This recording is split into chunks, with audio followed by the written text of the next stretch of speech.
రామరాజు ఇంట్లో పెళ్లి ఆగిపోవటంతో పెళ్లికి వచ్చిన వాళ్ళందరూ ఇక ఈ పెళ్లి జరిగినట్లుగా పదండి పదండి ఎవరింట్లోకి వాళ్ళు వెళ్ళిపోదామని చెప్పేసి అయితే అందరూ వెళ్ళిపోతూ ఉంటారు. అది చూసిన రామరాజు వేదవతి వాళ్ళు అయితే చాలా బాధపడుతూ ఉంటారు. ఇంతలో అక్కడ ఉన్న వల్లి కూడా అయ్యో నా పెళ్లి ఆగిపోయిందే అని చెప్పేసి అయితే చాలా బాధపడుతూ ఏడుస్తూ కూర్చుంటూ ఉంటుంది.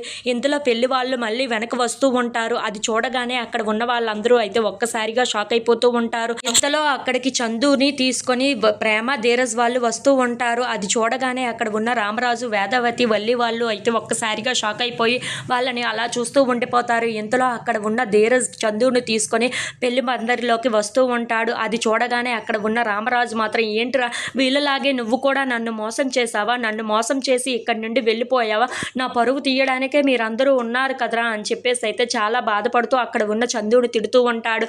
ఆ మాటలు వినగానే అక్కడ ఉన్న చందు మాత్రం లేదు నాన్న, నేను మిమ్మల్ని మోసం చేయాలనుకోలేదు, నా చుట్టూ ఒక మోసం జరిగింది, నా చుట్టూ ఒక కుట్ర జరిగింది అని చెప్పేసి అయితే అంటూ ఉంటాడు. ఆ మాటలు వినగానే అక్కడ ఉన్న వాళ్ళందరూ అయితే ఒక్కసారిగా షాక్ అయిపోయి చందు వైపు చూస్తూ ఉండిపోతారు. ఇంతలో అక్కడ ఉన్న చందు మాత్రం అవును నాన్న, నా చుట్టూ ఒక కుట్ర జరిగింది, అందుకే ఇలా జరిగింది అని చెప్పేసి అయితే అంటూ ఉంటాడు. ఆ మాటలు వినగానే అక్కడ ఉన్న రామరాజు మాత్రం కుట్ర ఏంట్రా అని చెప్పేసి అయితే అడుగుతూ ఉంటాడు. ఇంతలో అక్కడ ఉన్న చందు అవును నాన్న, మీ మీద పగ తీర్చుకోవాలని చెప్పి నన్ను ఆ విశ్వక్గాడు కిడ్నాప్ చేశాడు, అందువల్లే ఇదంతా జరిగింది అని చెప్పేసి అయితే అంటూ ఉంటాడు.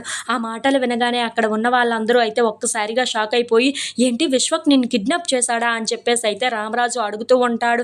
ఆ మాటలు వినగానే అక్కడ ఉన్న చందు మాత్రం అవును నాన్న, నన్ను ఆ విశ్వక్ కిడ్నాప్ చేసి మీ మీద పగ తీర్చుకోవాలనుకున్నాడు, ఇప్పుడు కానీ ఈ ధీరజ్ ప్రేమ వాళ్ళు లేకపోతే నేను మీ దగ్గరికి వచ్చేవాడినే కాదు అని చెప్పేసి అయితే అంటూ ఉంటాడు. ఆ మాటలు వినగానే అక్కడ ఉన్న రామరాజు అయితే ఒక్కసారిగా షాక్ అయిపోయి ధీరజ్ వైపు అలా చూస్తూ ఉండిపోతాడు. ఇంతలో అక్కడ ఉన్న చందు మాత్రం ఇప్పుడు మన చిన్నోడు వల్లే నేను ఇక్కడికి వచ్చాను అని చెప్పేసి అయితే అక్కడ ఉన్న ధీరజ్ని చూపిస్తూ ఉంటాడు. If you like this video please subscribe.